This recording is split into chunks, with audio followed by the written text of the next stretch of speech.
Hey everybody, all right.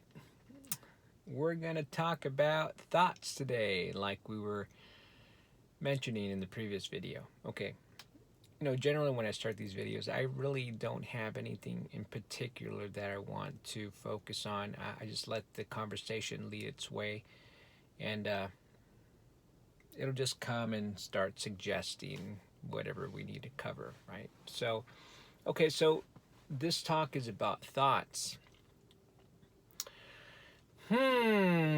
Thoughts. They're everything.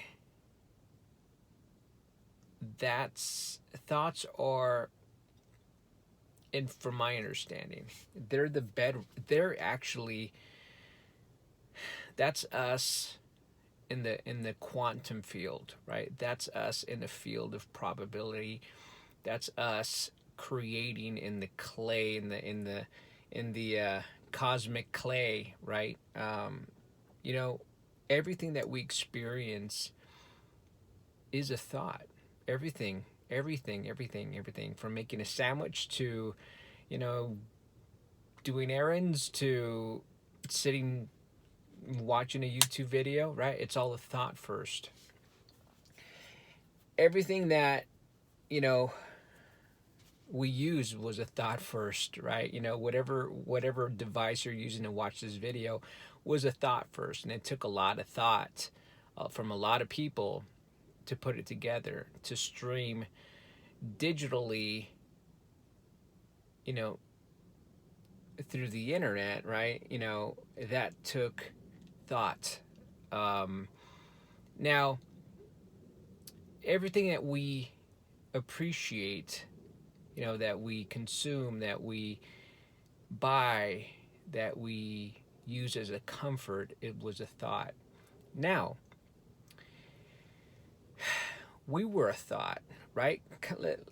If we're gonna really start, talking about that, we were a thought too. From what? I don't know, right? It could be what we all call God. Not in religious terms or anything, but if we create things from our thoughts, like the phone that you're using to watch this video through, then why couldn't we also have been a thought, right? Why couldn't the planet have been a thought, right? The solar system, the galaxy, right? The universe or the universes, right? You know, we, that whole adage of that whole analogy of what came first, the chicken or the egg, right? I think it's, if nature is anything of a representation, it seems like it's an endless cycle. So was there ever a beginning? I don't know. Stuff like that. Okay, let's not go too that way. Let's back it up a little bit. All right, let's make this relevant. Okay, so thoughts. In that particular way, your thoughts are everything you are, right? You know how we were talking in a previous video about emotions. Your emotions are sensors. They're separate tools and senses that you have to kind of help you gauge what you're paying attention to, what you're thinking. Now, because we have free will, man. We can think whatever we want to think. We're it short of another term, we're gods, because we create from the immaterial wherever our imagination's located, right? It's not in here, but this seems to be like some sort of apparatus that we tap into it through, like your phone taps into the internet. And so that realm, we play around with it, right? Our desires are through there. Our fears are through there, right? So the special thing about that is we play in that space. That's our sandbox, okay? Pay attention to that space. It's a relevant space. Don't disregard it, because that's your foundation. That's everything that you will eventually live. Okay, that's why our body's genius creates an emotional system to help us pay attention to whether those thoughts or those things that we're paying attention to, right? We're giving airtime relevant to our well-being or not. Okay, think about that for a second. That's kind of, it's really genius. It's a system. So okay, so your thoughts. Let's just accept that it's everything. And to understand happiness, we need to take full responsibility for our thoughts. Okay, and that responsibility is like, it's, like in a negative way. I mean, response as able to respond to, right? We have infinite thoughts. We have infinite access to anything we want to think or imagine. The only thing that limits us is our capability of imagining, right? So, we can't imagine what it would be like to be a physicist playing around with quantum particles, right? Because most likely the majority of us watching these videos, including me making it, we don't play in that field. However, we kind of do. It's our imagination, right? And so I guess you can go into physics a little bit, and you'll notice that there's an interweaving of consciousness with the quantum particle space. So there is something that we're part of, that space finally starts to get into the finer particles of what you and I, right, are birthed from, we created from, because we're just not our bodies. We are intention, we are thought, right? We are whatever we are that can think, right? So pay attention to your emotions. I mean, thoughts, sorry. And obviously, your emotions give you a feedback of what's going on with your thoughts. Pay attention to those too. But of course, this video is about thoughts. All right, so thoughts are interesting because, in reference to, you can create a mood. Kind of skipped a little bit, but you can create your mood by what you're paying attention to, by what you're choosing to think about. Okay.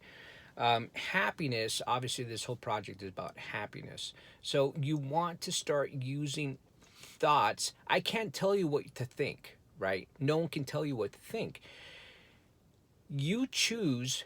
Your life is your life. You were born. Your life is your life, and it's like, so you can choose what you want to think because you want to feel certain ways. If you want to primarily be happy, then choose thoughts that trigger emotions that give you that well-being. No one can tell you what to think. I mean, let me back up a little bit. When it comes to, we have family, friends, and life and society and politics and, whatever. There's plenty of people that are willing to tell you what to do, right? Because they probably mean well, most likely. And the thing is, they are only giving you advice based on what works for them because they're not you, right? So what you think and what you choose to think in order to feel good, that's unique to you. That's your own fingerprint. That is absolutely yours. No one is you. Okay? So use your sovereignty, use your free will, use your mind. Right? Control, use your intention to choose to what to think about, because you want to feel a certain way. Don't just be reactive to your environment, right? It's so easy, back, in the last video I was talking about, if we see a rattlesnake or something, it makes us, our heart pound, right? And it makes us start to consider survival.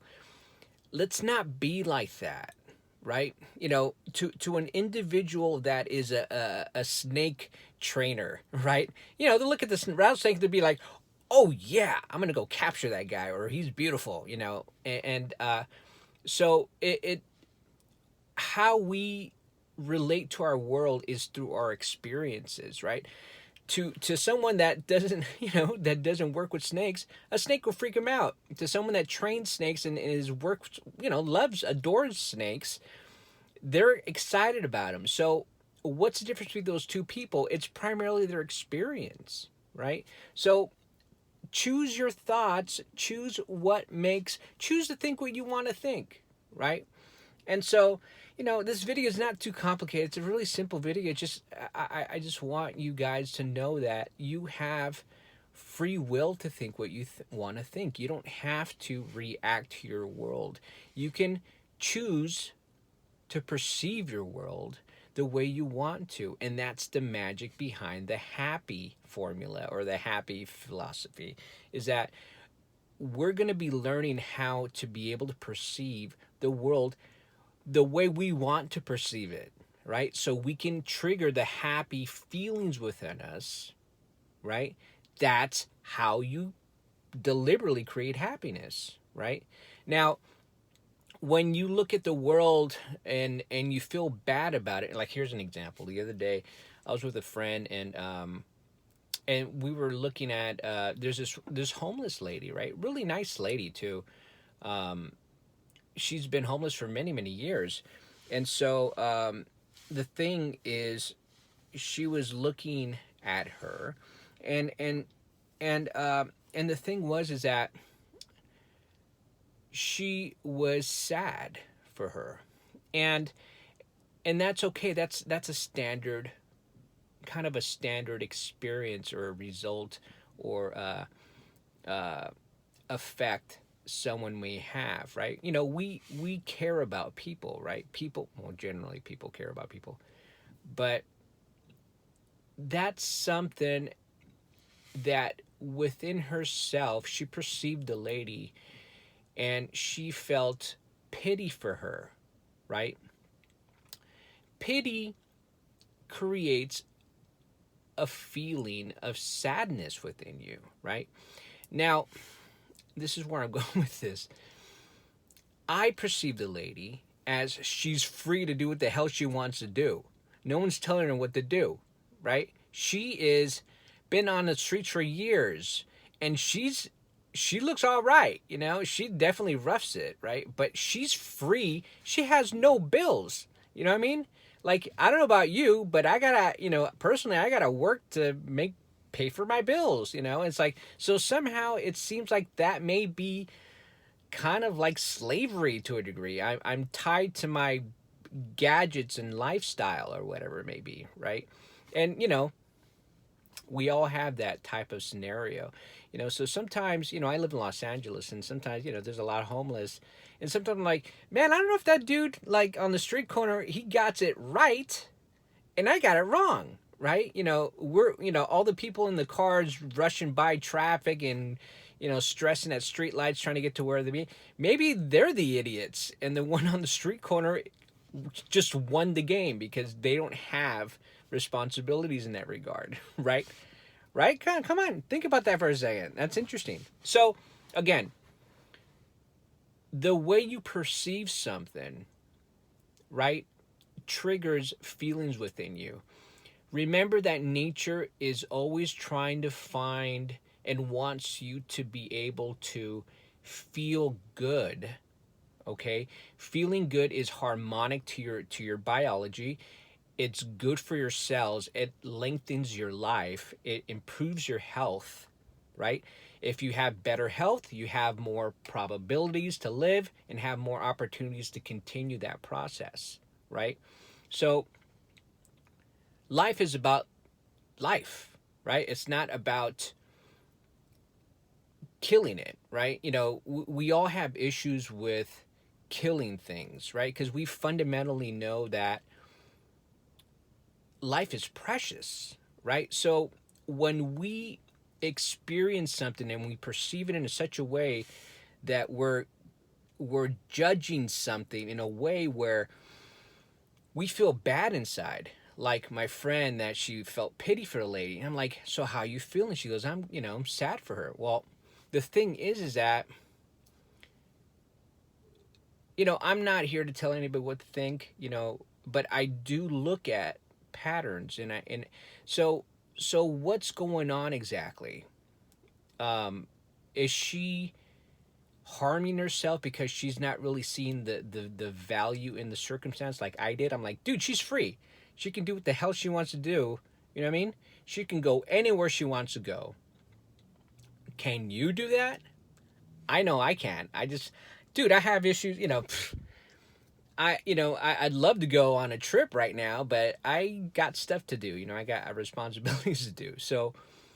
So a person, when I perceive them that they are free to do what they like, that feels good to me, right? I'm like, God, what would that feel like, just to be completely free?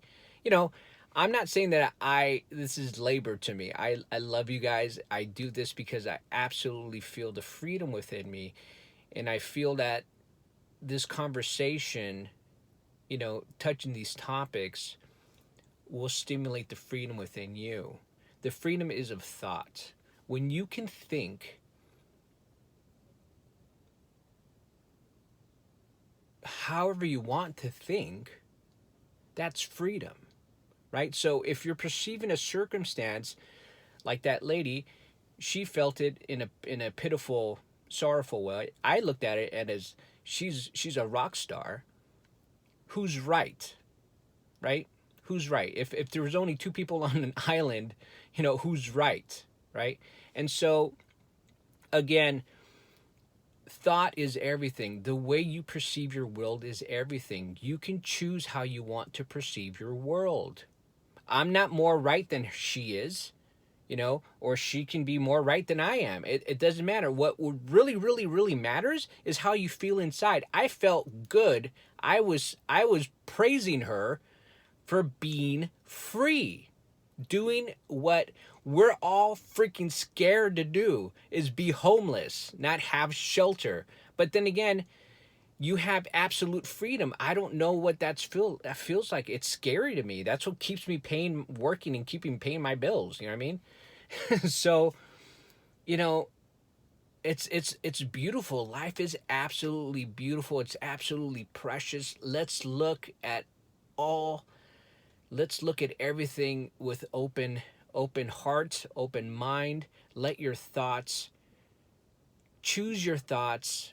Let your thoughts guide, or yeah, let your thoughts look at circumstances that make you feel good. Okay? So, God, I hope this video isn't all goofy, but primarily what I'm shooting for is that you have free will to think how you want to think. Your thoughts are very precious, right? They're the basis of everything that you are, okay?